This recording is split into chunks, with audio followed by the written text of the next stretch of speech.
¿Cómo dibujar el diagrama de cuerpo libre? Es una representación gráfica utilizada para analizar las fuerzas que actúan sobre un cuerpo libre. Es una herramienta que nos sirve para descubrir las fuerzas que desconocemos y que aparecen en las ecuaciones del movimiento de un cuerpo. El diagrama facilita la identificación de las fuerzas y momentos que debemos tener en cuenta para la resolución del problema. Analicemos algunas situaciones problemas. Un libro sobre una mesa.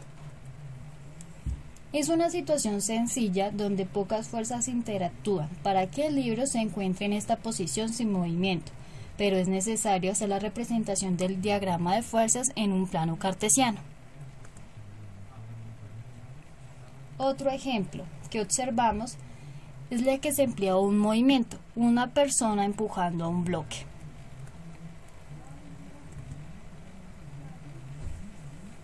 Hay otras situaciones mucho más complejas donde el diagrama de fuerzas nos va a ser muy útil.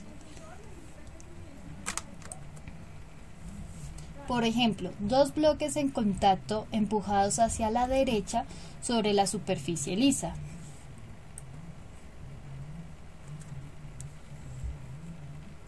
Y dos masas atadas entre sí por una cuerda a través de una polea. En estas situaciones podemos analizar que existen distintas fuerzas actuando sobre los cuerpos. Por lo tanto, es necesario conocer las distintas fuerzas que hay, saber hacia dónde actúan y cómo se deben dibujar en un diagrama de fuerzas. Para esto debemos conocer claramente el concepto de vector. ¿Qué es un vector? Es una cantidad física en la que se especifican tres características. Primero, realizamos el dibujo del plano cartesiano. Recordemos que el eje vertical es el eje Y y el eje horizontal es el eje X. La primera característica es que tiene un sentido. Es decir, un vector une dos puntos en un plano cartesiano. En este caso, lo representamos como el punto A y el punto B. Entonces, el vector va de A hasta B o de B hasta A. Tenemos que definir claramente hacia dónde va el vector, porque son dos sentidos muy distintos. En este caso, lo representamos con una flecha que indica que el vector va de A hasta B. La segunda característica es que tiene una magnitud. Hace referencia a la distancia de ese vector. En este caso, lo vamos a representar con la letra D, que es la distancia que hay entre el punto A y el punto B. Esta es una característica fundamental para resolver ejercicios de fuerza. La última característica es que tiene dirección. Es la inclinación que tiene el vector con respecto al eje X, es decir, el eje horizontal que estamos graficando, que es un ángulo. Y este se representa con una letra griega, como lo es alfa. Recordemos algunas fuerzas de la naturaleza de uso muy frecuente para los diagramas de fuerza. El primero, peso.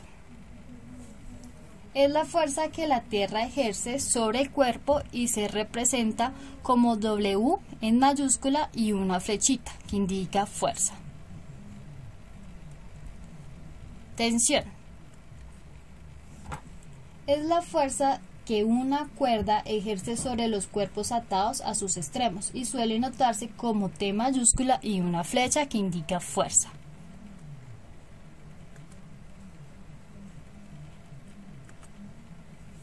Normal. Es una fuerza perpendicular a la superficie sobre la que se apoya un cuerpo y actúa sobre este. Generalmente se nota como N mayúscula y una flecha arriba de la N. Fuerza de fricción.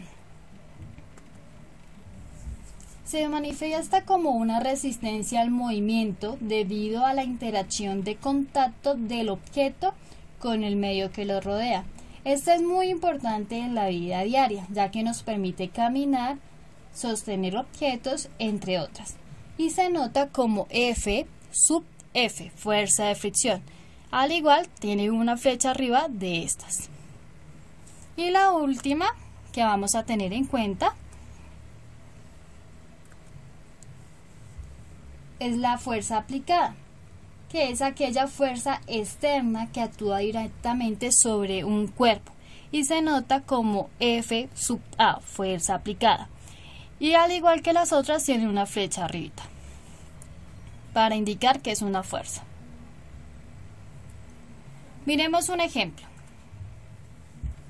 Dos bloques unidos por una cuerda de masa despreciable, la superficie es rugosa y la polea es lisa como se muestra en la figura.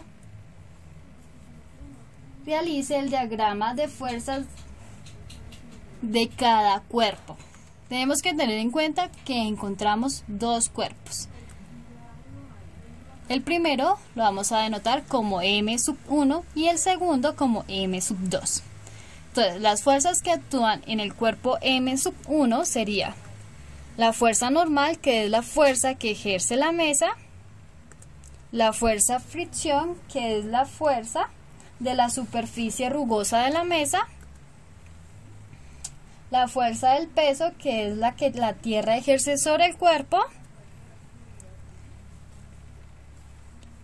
la fuerza de tensión, que es la fuerza que hace la cuerda para el primer cuerpo. Para el segundo cuerpo sería la fuerza de tensión, que es la realizada por la cuerda, y la fuerza del peso, que es la que ejerce la tierra sobre el cuerpo. Ahora realicemos la representación en el plano cartesiano de estos dos cuerpos. La primera representación va a ser del primer cuerpo. Realizamos el plano cartesiano, el eje Y, que es el eje vertical, y el eje X, que es el eje horizontal. Entonces tenemos nuestras cuatro fuerzas. Sería la normal, la fuerza normal, la fuerza de fricción, la fuerza del peso, la fuerza de tensión. Para el segundo cuerpo, que es M sub 2, tendríamos el plano cartesiano, la fuerza de tensión y la fuerza del peso,